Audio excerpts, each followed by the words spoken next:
Hey everyone, let's take a look at video game packages today, specifically of Pokemon Emerald for the Game Boy Advance and Alpha Sapphire for the 3DS. I've wanted to talk about the evolution of video game packaging for a while, but it's a pretty in-depth topic and I don't really have enough older packaging to really make a video. Nevertheless, I thought these two games are a good example of how video game packaging has evolved. Packaging has changed a lot during the years, and despite the different sized boxes being a pain in the ass to organize on a shelf, I like the variety. So let's take a look at Pokemon Emerald for the GBA first. As you can see, it's a cardboard box. I'm not 100% sure, but I think that GBA games are the last ones to use cardboard packaging. I know Soul Silver and Heart Gold for the DS had GBA-esque boxes because of the Pokewalker, but that really wasn't the norm for the console. Look at how cool the packaging is. There's a sparkly effect when you move the box around.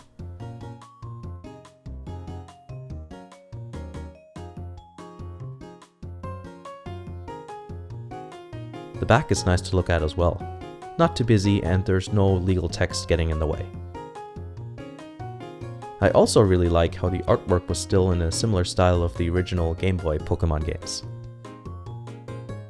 Now let's compare to the packaging of Alpha Sapphire. Obviously it's not cardboard anymore, it's a plastic case. You can see why they changed these. They're sturdier and they hold games and manuals better. While the cover art is nice to look at, there's a bunch of stuff in the way though. The Play in French logo isn't exactly pretty, neither is this 3D warning label. The back has a lot of things going on too. To be fair, this is a Canadian box, so it has French on it too. Despite the bottom half being essentially useless and ugly, you can tell that the designers did the best they could with the amount of copy they had to insert. The Emerald box opens from the top. Now, this plastic bag should have the cartridge, but because I'm so incredibly well prepared, I left it in my Game Boy. There it is. The cartridge has the same shiny effect as the box. The literature is kinda shoved in there. You've got a manual and a poster. The manual is in full color. It's great to look through. It tells you everything from how to start the game, how to battle, trade, and catch Pokemon. The illustrations are nice too. This is what I like about reading manuals. It actually makes me excited to play the game because it tells me all the cool stuff I can do in it. The poster is pretty awesome too. I have to zoom it out here to show all of it.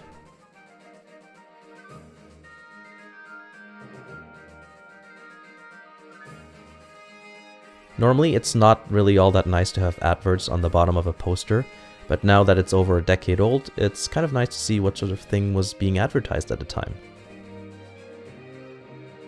You can flip it over for an alternate language. Now let's open up Alpha Sapphire. This is where things get really disappointing. I forgot to put the game in the case, but it doesn't really matter. No manual, just a piece of paper telling you that you're going to die if you play the game.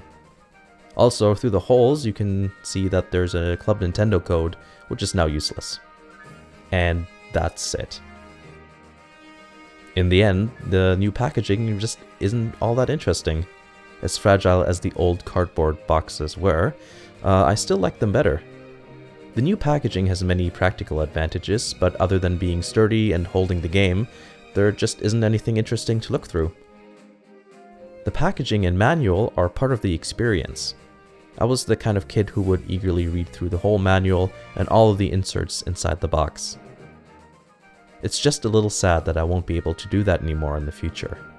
Hopefully you found the comparison interesting, and thanks for watching.